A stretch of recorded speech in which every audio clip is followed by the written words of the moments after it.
Well, hello. It's been a while, and welcome back to the channel. Welcome myself back to the channel. Um, I figured this might be the best format for right now to do this kind of catch-up video. I can't believe it's been over a year at this point now since I made a video. Right around the time of my last video, my mother-in-law was fighting cancer, and unfortunately, she did not make it. So we went through a lot there and trying to settle the estate, and there's just a lot going on in life, so I wasn't making videos. And then of course time just went on, and my GoPro broke, and the motivation just wasn't there to make the videos. And then of course I sent my car off for more modifications when it was running fine. So if you follow along on my Instagram, you kind of know what's going on. If you don't, be sure to do that, because I do keep that a little bit more updated with at least pictures and info on what's going on. And it's just at Quicksilver09 on Instagram. I'll put a little thing down there at the bottom. So anyway, I just wanted to give a quick update for those of you who don't follow along on Instagram, or maybe just wanted to see my pretty face. And I'm just glad to see you guys too. Anyway, so I'm trying to rewind back to maybe what's going on or what I've done in the last year. Basically, I think we left off with it tuned. However, I was running out of. I did not have 4-bar map sensors, so I was basically capped at around 28-ish psi, and it was running fine, running great, no problems. I ran into a little bit of a fuel issue. I think I might have been capping out the injectors, or I was really, really close to. So basically, even if I did have 4-bar map sensors, he said he wouldn't be able to go much more to take advantage of the 4-bar.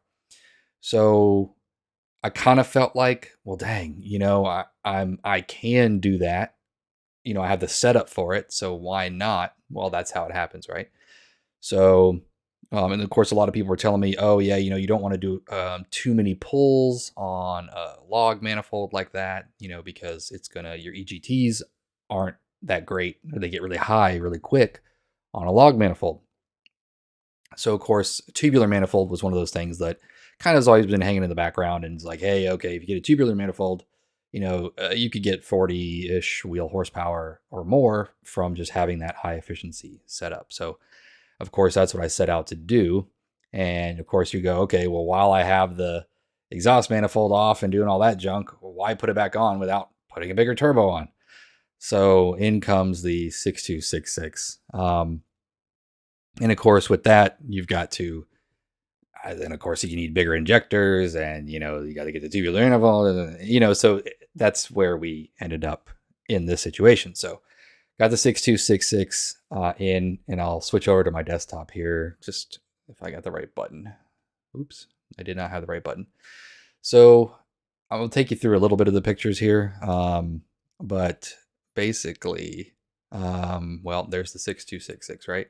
So Johnny, I sent it. Basically, I paid for all the stuff and just had it sent to Johnny, or Johnny sourced the turbo for me, and he gave me a nice little powder coat there. So that was just a picture of it on. There's a comparison picture here as well. So I've got the setup from Matt Floyd as well, which he did. He did great work on it. As you can see, there's the manifold. All right. And while I was at it, I had him making me a hot side pipe as well, because my hot side pipe was just almost destroyed from just years of abuse. And it just wasn't that efficient, of course, when you're looking at it. And he also made me a downpipe that would hook up to my and still have my cutout, right? So this would get rid of the needs wings portion.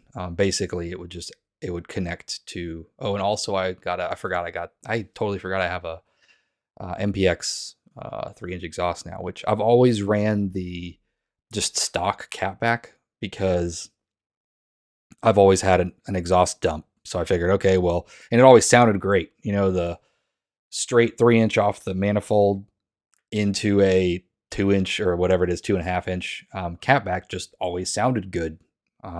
if I wanted more performance, I would just open the dump, and it was electronic on this car. So I didn't really see the need. I felt like, again, if I was doing this, whatever, just go all out again. And I got the MPX full cap back. So that's what this bolts up to, this whole setup right here. It was beautiful. So anyway, we got it all installed. And basically there was a couple things that needed to be modified a little bit that I really haven't told anybody, but I don't know if I have the picture in here or not, but basically, and we don't know, right, if it was the exhaust portion or the downpipe portion, but it ended up being about 2 inches too long on one part or the other. So it was basically doing kind of like a, bent number underneath my car where the exhaust was. If you bolted it together, it was like up against the subframe or underneath of the car, basically. And I was like, yeah, I'm not doing that. I didn't pay all this money and go this far to like have a crappy thing, and I don't know if it's going to vibrate to heck and back underneath my car. So Johnny had to cut it and re-weld the flange and basically to shorten it up. So that was modification number 1. So we got all that done and got the 4-bar sensors installed. I got bigger FIC injectors, and so here we are sending it away to tune. So anyway, on the dyno, we're trying to tune this thing, and we're having boost creep issues. Now, keep in mind, I went from a tile 38 millimeter, if I'm not mistaken, to a 44 millimeter, and we're still having boost creep issues. Let me go to a picture of it here. I think I just swapped over some pictures into this. Hopefully it refreshed here. All right, there we go. Okay, so yeah, as you see here, there's a picture of it on the dyno. Said it was running strong. Everything was great. But basically at around 5,500 RPM, it wanted to just give it all the boost. Oh yeah, there's also a picture of my Trinity that I also got as well. So this is all hooked up, and I actually got like everything to work on this thing. And I don't know of anybody else who's actually using the Diablo Trinity that has like all the sensors on it. So I can monitor. It's got my boost in there. It's got my air fuel in there. It's got EGT in there. It's got like engine oil pressure, fuel pressure. Like I have all that stuff in there now. So that's actually working on the Trinity too. That was a big thing to set up. So we got all that going. Anyway, so here's the picture of the stainless cable that was, or the vacuum line that was actually coming off or breaking. I don't know what it was doing. Basically, we thought that might be causing the boost creep. That was replaced, sent back to the tuner, and there's still the boost creep. So it's come down to possibly the manifold, and I kind of want to just cry a little bit if it's the manifold, just for the setup. There's nobody else that is running this manifold with a 6266. So he custom made another one for someone who is going to run a 6266, but that person is not, the car isn't set up and running. So my car is the first car with a 6266 and the setup and the ported head and everything, and built motor for this manifold. A lot of people are saying that, and I'm not saying, I hate to even make this, I don't want to say anything bad about Matt because he's going to fix this for me and see if it's even the issue. We're not saying it is the issue, but some people are saying maybe it's not, positioned correctly on, for the most efficient expulsion of the gas, right? And that could be causing the issue. Or the gate isn't big enough, right? So either way to go, I actually bought a 46 millimeter because going up from 44 to 46. And they're like, yeah, that might not be enough. That might not do it. So we are I'm sending this back. So it's basically on its way back. That's what the trailer picture of y'all saw. It's on its way back to Johnny's to get the manifold taken off and basically sent back to Matt. And hopefully we're going to fit this thing and basically put a 60 millimeter wastegate on it. And hopefully that'll fix the boost creep issues. If not, I'm basically going to sell it. So look out for that post. No, a totally different manifold is what some people are saying, like twin scroll setup with dual gates, or, somehow set up this manifold for dual gates. I really don't even want to think that far ahead because this has just been, again, it's been months away from home again. Shout out to Johnny. I mean, he's been solid in getting all this stuff done for me and picking the car up and dropping it off and doing all that stuff. So hopefully that's why it's funny. I call him the co-owner of the car because I actually did the math one time and I think I only owned it or like was in possession of the car like a month more than he was totally throughout its life. But anyway, so it's a team effort from us getting this thing done. But that's the next step right now is to basically get this manifold ready for a 60 millimeter wastegate and see where we go from there. So that's the process. If you have any questions, let me know. I know this is just kind of a quick video to tell you guys what's going on. And I'm not sure if I showed you guys, I'll go back. There's a little bit of talk about my blue one, right? So this was my original blue one, right, from back in the day. There's a couple of you who have heard about this one. Shoot, some of the videos of it are still on my YouTube from way back in the day. That's the day I brought it home, which was circa 2005.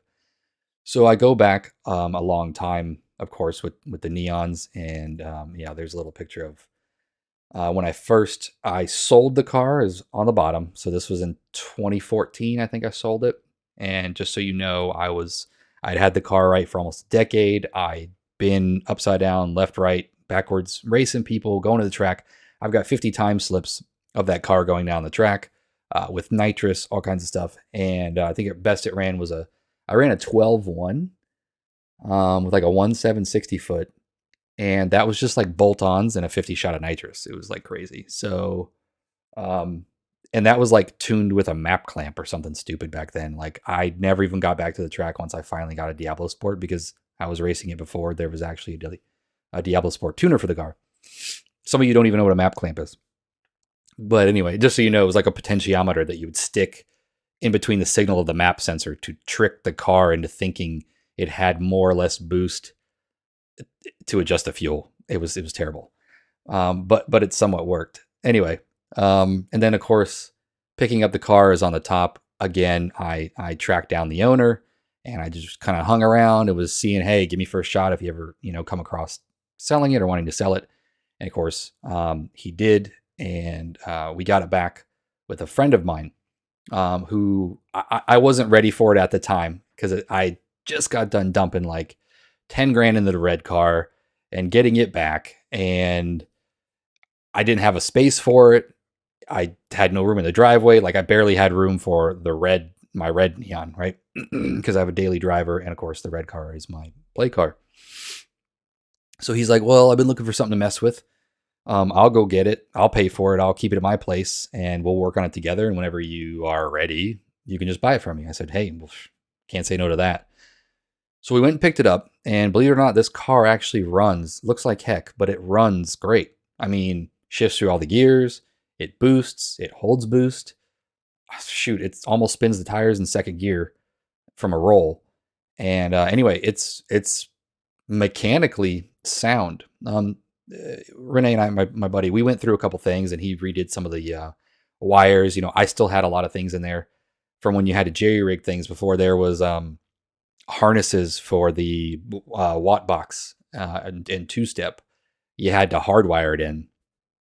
There was still wiring harness, places where I used butt connectors and electrical tape and stuff like that. So anyway, we kind of redid some of that stuff. Got into my nitrous line was still hooked up from the 03 fuel rail, with the Schrader valve. So we pulled out all that stuff, and some of the solenoids were still in there, like all rusted behind the fender where I put them. So it was cool to see some of the stuff that I had on there from like a long time ago that was still there. I mean, look, the wheels are still there. Those are TSW wheels. I figured those would have been gone 100%. But they were still there. Shoot, the amps that I put in there were still there. A lot of the things, and I swear it's the stock turbo, the one that's been on there. There's 160 something thousand miles. And like I said, 50 plus some odd passes, God knows how many street passes, beating the absolute crud out of this car for 130,000 miles. I took care of it though. I just wasn't nice to it. I took care of it, but I drove it. And that stock turbo still has the like little, I used to use these little rubber like nipple things that to cover up the um well, I guess the nipples where you would put hoses on. Those little rubber end caps with a zip tie are still there, and they look like the ones that I use. I swear it's the stock turbo. I don't know what's happened, in between my, me selling it and then me getting it back, but I swear it's the stock turbo on this thing. So for it to not have like hardly any shaft play, no smoking, and just be running strong 163,000 miles later and going through me and God knows how many other people, hats off. So anyway, strong running car, just needs TLC on the outside.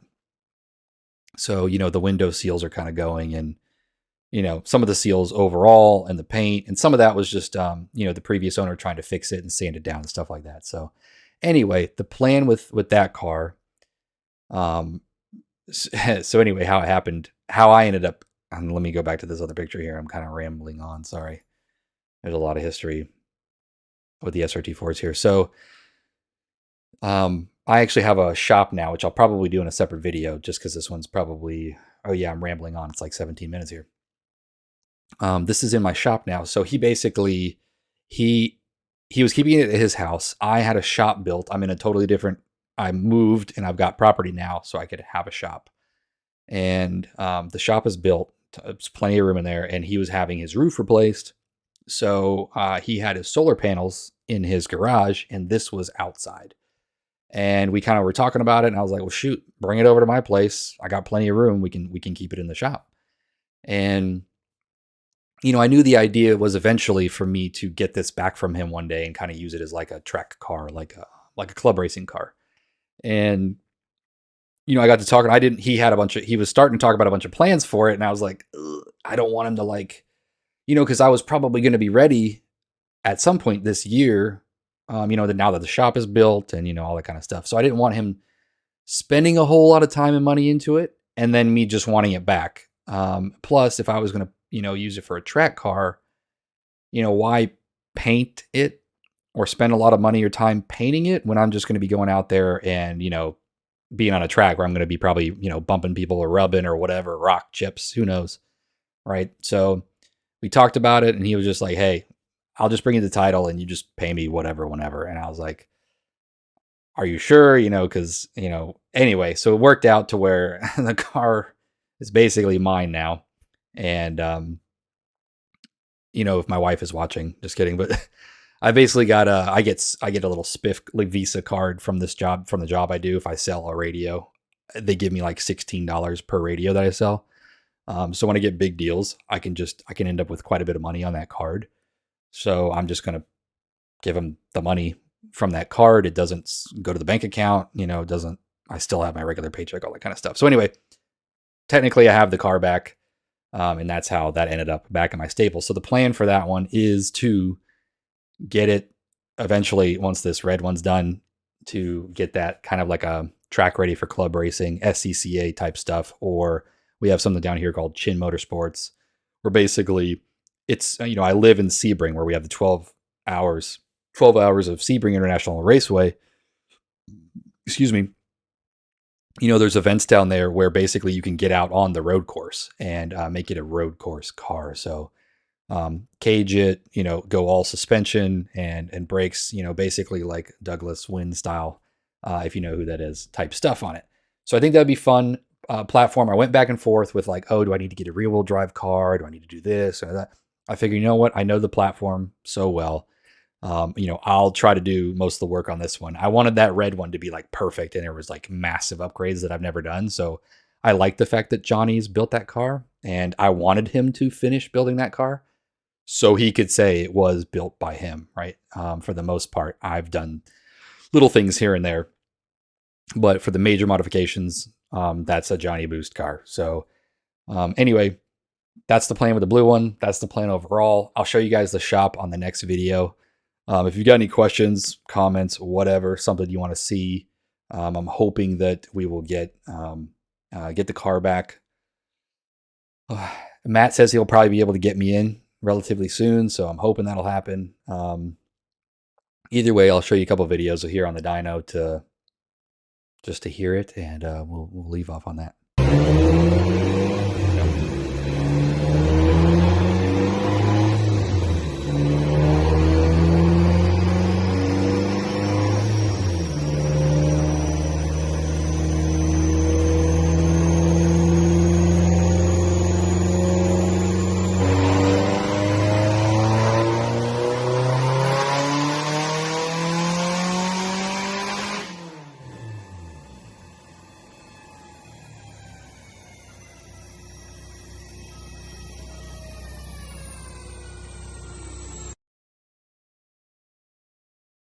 There we go. I think I got it to work.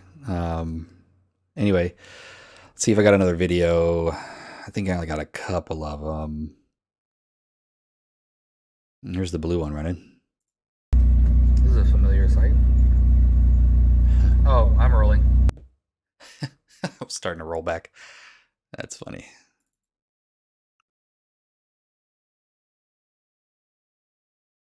There's another one here. Yeah, let's get that one going.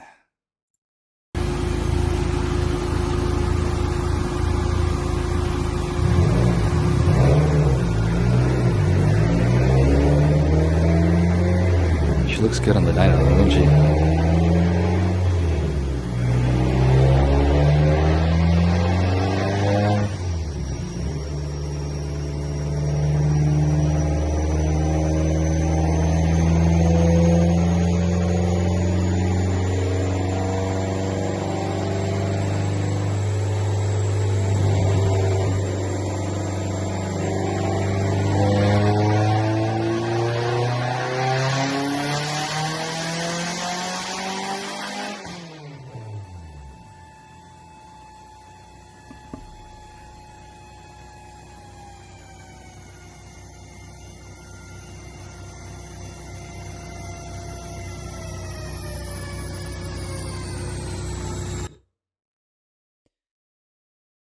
Alrighty, let's see if I got any more fun stuff. Picture of it at Johnny's, picture of it actually on the dyno. I think we're good there. Some of you guys might have seen on my Instagram post that I actually ended up getting some retrofits. So those are pretty sweet. I really like those. They were installed and hooked up, and I basically sent it off to Johnny's. I only had them like 3 days. I don't know what's wrong with me. Got the fog lights from Cars Deluxe. Curtis, he's making a whole bunch of stuff for our platform. I always shout him out, so you've probably seen him. Love those retros. They look so good. I've got some smoked out corner markers. Just haven't put them in. So yeah, if you haven't seen that, that was going to be a little surprise for the channel, but I actually had Matt engrave quicks on the downpipes. That's pretty cool. So it's just going to be something nobody's going to see, but it's just cool that it's there. So anyway, let me stop rambling along and go to this big screen. Hope you guys enjoyed the video. Stick around. I'm going to try to make more videos, and even if they might just be more of a vlog style with me like walking around and just talking about things that I'm doing. Maybe out in the shop or just around the house with the family. I don't know. I don't know what's going on. But I do want to try to make more videos. I kind of miss it and miss talking with you guys and interacting. So anyway, thanks for checking out the video, and catch you on the next one. See you.